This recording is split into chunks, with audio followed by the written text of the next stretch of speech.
Oh,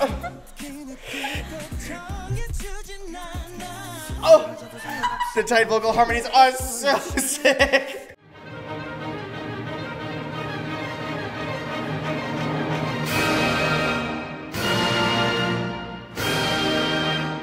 Now you're reacting to the 7-member boy group BTOB and the intro track to their 2015. Oh my god, sorry. I just ruined the beginning for me, but I already like it. And the intro track to their 2015 album called Complete.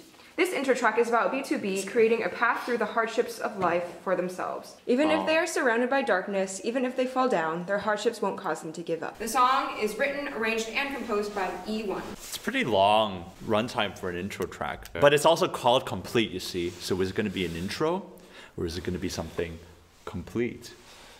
It's going to be both. 3, 2, 1. BTOB.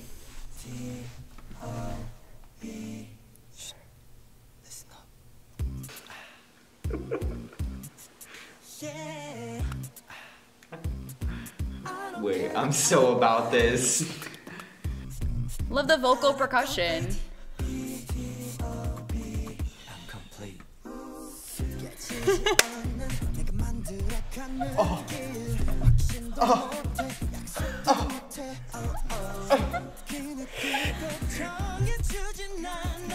Oh, the tight vocal harmonies are so sick. Oh my gosh. Do you hear the percussion on that? Like, it's more... It's and then they go back into it. I love this. This is an a cappella concert I would go to. The major-minor interplay is pretty solid. Also, a cappella, pretty amazing.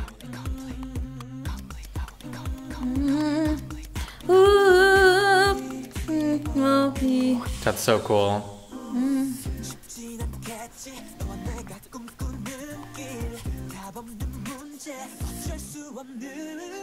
Ooh.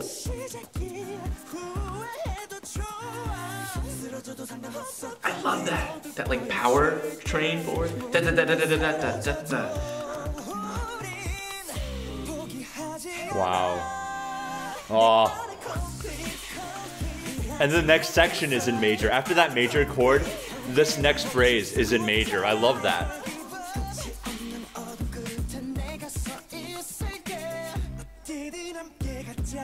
D da da flat 3 4 3.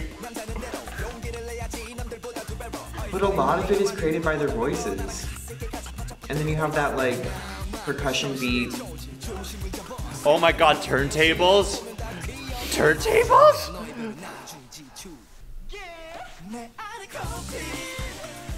Add a bar before the chorus. That's cool. That's how you should do it. Oh, the keyboard bass. They're going in.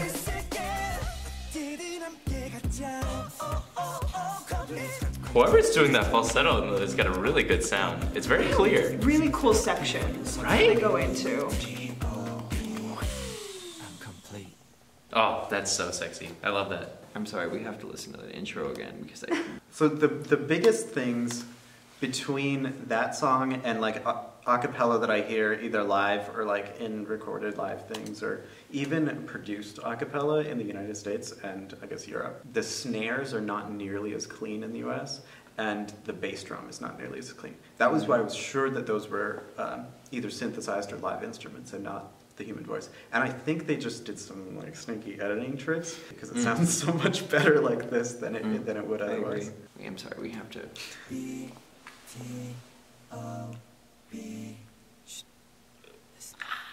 Yeah! Okay. So good. Is that just like descending chromatic line in the middle of? Yeah, a little lament bass. Boom, boom, boom, Boom.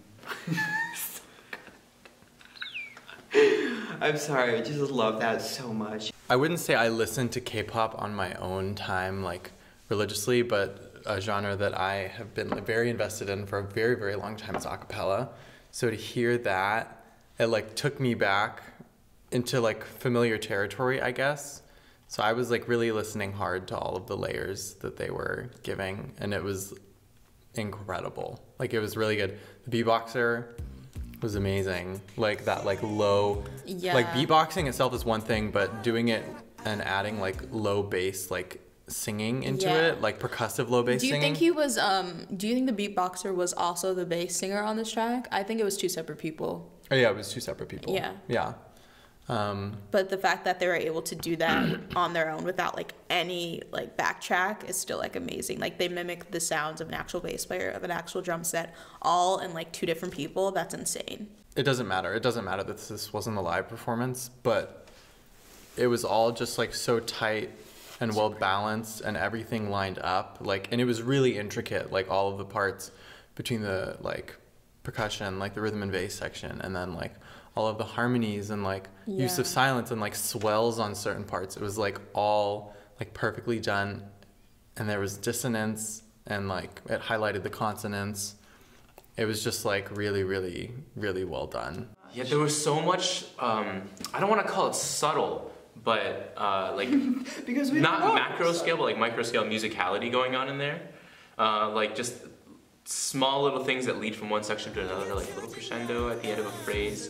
Those driving rhythms where they take out like the bass, keep the percussion in, change it up so it's like, and then next section where before they were doing like more of like a bossa kind of rhythm, and that to me is really effective because they have a really cool, interesting kind of off-standard, I don't want to say off-standard like rhythm or beat or some kind of a melody, and then they put in something that you're familiar with, but just for its own purpose, like driving you forward, like when they're really quick, da da da da da da da da da da, to get you into that next section, and it's those kind of things that stand out that make me really impressed because they're using simple, replicable, musicality choices for a very strong purpose.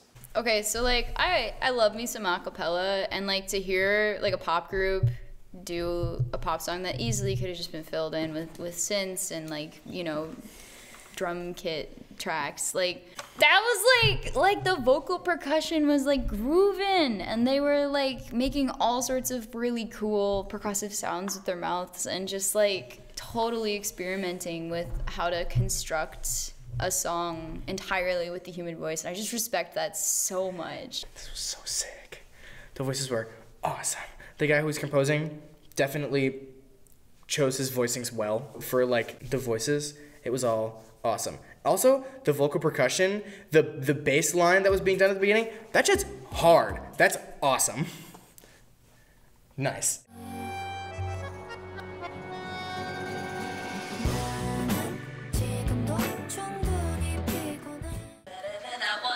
Okay, yeah.